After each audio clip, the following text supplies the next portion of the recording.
Welcome to the deep dive. Today, we're getting laser focused, really zeroing in on the absolute foundations of physical education. This is a deep dive specifically for your IGCSE PE revision, looking at health and well-being. This is really the bedrock for everything else in the syllabus. It really is. And we need to get this right from the start. Exactly, because in the real world, we throw around words like health and fitness all the time, and they kind of blur together. You see someone running a marathon, and you just think, wow, that's the picture of health. But for your exam, and more importantly, according to the World Health Organization, the WHO, that assumption could be completely wrong. We have to draw a very clear line. And that's our mission today. We're taking the official IGCSE source material and we're just going to break it down so these definitions really stick. We have to move past, that common sense idea and into the precise language you need. We'll unpack that big WHO definition of health and then explore the sometimes surprising relationship between being healthy and being fit. Okay, let's unpack this. And there's no better place to start than the one definition you absolutely have to master. The WHO defines health as a state of complete physical, mental, and social well-being, and not merely the absence of disease or infirmity. That one sentence it's huge. It completely changes the goalposts. It does, doesn't it? Complete well-being. Yeah. It means you could be, say, an elite athlete, physically incredible, but if your mental or social well-being is suffering, you don't meet that standard. We're talking about 3 distinct pillars, and all of them have to be strong. So let's take them one by one. The first pillar is the one everyone thinks of first: physical health and well-being. If the sources say it's not just about not being sick, what are the actual positive signs of physical health? Okay, so physical health is all about functionality. The syllabus gives us 3 key points to look for. First, that all body systems are working well. So your heart, your lungs, your muscles, everything is operating as it should. Right, the internal machinery. Exactly. The second one is what you'd expect, being free from illness, injury, or disease. That's the absence of infirmity part. But the third point is the one that really grounds it in everyday life. It's the ability to carry out everyday tasks. That feels really important. That's the practical test. It is. Can you get through your day without undue fatigue or pain? Can you carry your school bag, walk upstairs, that sort of thing? It's the most relatable metric. So if you can do all your daily tasks, does that automatically mean you're physically healthy? I'm thinking about someone today whose everyday task is sitting at a desk for 8 hours. They can do that just fine. Are they healthy? That's a fantastic question. It brings up the idea of the environment. Yes, they are coping with their current demands, but the definition implies more. It implies a robustness. If that sedentary lifestyle is leading to, say, high blood pressure, then their body systems are not working well even if they don't feel sick yet. So physical health isn't just about coping now, it's about having the systemic strength to prevent future problems. It's proactive. Okay, so robust functionality, not just getting by. That makes sense. Yeah. But like we said, that's only 1/3 of the picture. Let's move on to the second pillar: mental health and well-being. Right. Your internal environment. This is all about resilience and your emotional state. The sources say, first, you need the ability to cope with stress. Which for a student is massive. Exam pressure, deadlines. Huge. If that stress becomes completely overwhelming, your mental health is taking a hit. Second, it's the ability to control emotions. And that doesn't mean bottling them up. It means managing them, not letting them control you. Okay, and the third point here is interesting. It says feeling good and self-esteem. That sounds a bit vague. How do you measure feeling good for an exam? It's less about moment-to-moment happiness and more about a stable, positive foundation. Self-esteem is the key part of that. Do you have confidence in yourself, in your own worth? If low self-esteem stops you from trying out for a team or speaking up in class, that's a clear sign of poor mental well-being. Got it. So it's the ability to withstand life's pressures without crumbling. Now for the third pillar, which I think is often the most overlooked: social health and well-being. This is about looking outside the individual. Completely. It's about connection. And it starts with the absolute basics, making sure your essential human needs are met. Shelter, food, safety. Without those, nothing else matters. The An founders. absolute foundation. But then it builds on that. The syllabus requires the presence of friendship and support. We're social creatures.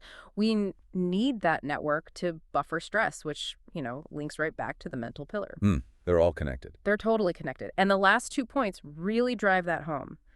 Having value within society and the ability to mix with other people. That must be so important for a teenager, feeling like you belong, like you matter to your friends or your team. It's critical. Having value just means feeling like you contribute, that you're a needed part of your group. Isolation is devastating to social health. And of course, the ability to mix is the skill set you need to build all those connections in the first place. It's incredible when you lay it all out. You could be a straight-A student, physically fit, but if you have no friends and feel totally isolated. Then, according to the WHO, you are not healthy. The whole structure is only as strong as its weakest pillar. That's the big takeaway here. Health is holistic. Perfect. So with that holistic definition clear, let's switch gears and bring in the other key term, fitness. This is where that clear line we talked about becomes so important. What's the clean, syllabus-approved definition of fitness? Well, unlike the big, broad definition of health, fitness is very narrow and very specific. It is. It is the ability to cope with or meet the demands of the environment. Okay, let's just pause on that. The demands of the environment, that's key. It is everything. Because my environment is different from your environment, which is different from an elite swimmer's environment. Exactly. Fitness is task-specific. If a firefighter can carry heavy equipment upstairs, they are fit for their environment. If an office worker can sit with good posture and not get back pain, they are, in a way, fit for theirs. It's a measure of physical capability against a specific external challenge. Right. And that brings us to the trickiest part of this topic, the relationship between the two. Mhm. I think most people assume that if you get fitter, you get healthier. And usually that's true, but not always. Not always. Let's start with the easy one, the scenario that makes perfect sense. The syllabus calls it decreased fitness because of ill health. Okay, so this is if I get the flu, I can't go to the gym, and so I lose some of my fitness. Precisely. The ill health prevents you from training, and as a result, your fitness level drops. Simple cause and effect. Got it. Now for the curveball, the one that really tests your understanding. The syllabus says you can have increased fitness despite ill health. How does that work? How can you be getting fitter if you're unhealthy? This is where we prove they are two separate things. Remember, health is physical, mental, and social. Fitness is just about meeting physical demands. Let's use an example. Imagine a professional cyclist. Okay.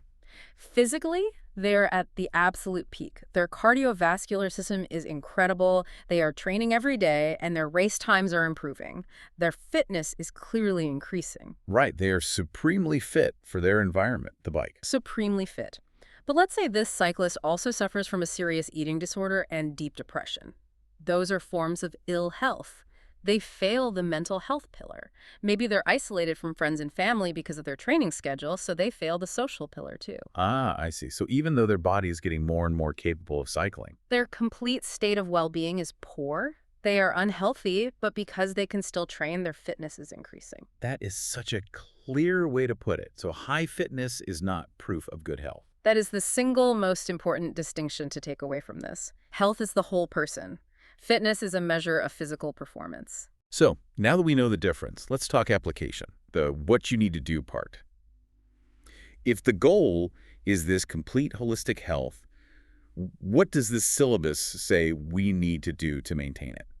It boils it down to 3 core requirements. First, pretty straightforward, is to live a healthy, active lifestyle. That's the foundation. Moving your body, avoiding bad habits. Yep. Second is to eat a balanced diet. Can't have your body systems working well if you're not giving them the right fuel. And the third one brings fitness back into the picture, but in a supporting role. That's it exactly. The third requirement is to maintain a level of fitness to help maintain health. See how it's framed. Fitness isn't the end goal, it's a tool for health. A certain level of fitness helps prevent heart disease, strengthens your bones, and keeps you functional. It shores up that physical pillar. Right, so let's just quickly connect that back. How does exercise, the thing that builds fitness, positively affect all 3 of those pillars we talked about? Well, for physical health, it's the most direct link. Exercise literally makes your body systems work better. Stronger heart, bigger lungs, lower risk of disease. The obvious one. What about mental health? How does a run actually help with exam stress? 2 ways, really. Chemically, exercise releases endorphins. They're natural mood elevators, so you get that feeling good component. And psychologically, when you complete a workout or hit a new personal best, that's a win. It builds self-esteem and proves you can handle challenges. It's a powerful way to manage emotions. And the third pillar, social health. That's where things like team sports or even a gym class come in. You're immediately mixing with other people, you build friendships, you get support from teammates, and when you contribute to a team's victory, you get that vital sense of having value. So physical activity can be a perfect vehicle for building social well-being. So for you, the learner, this foundation is just so critical. Health is that big three-part state: physical, mental, social. And fitness is your body's ability to meet a demand. They are linked, but they are not the same thing. Always remember that key distinction we covered. You can be incredibly fit while other parts of your health are failing. That complete balance is the true goal. Understanding this will help you with every other topic, from diet to training principles. So we define fitness as the ability to cope with the demands of the environment. Let me leave you with a final thought on that. The demands of our environment today are changing so fast. Think about it. The modern world demands less physical strength and more cognitive endurance. The ability to focus, to sit still, to navigate complex digital worlds. So does being fit for this new environment require a fundamentally different type of fitness than what was needed 50 or 100 years ago? And if it does, is traditional PE fully preparing us for the real demands of the 21st century? Something to mull over.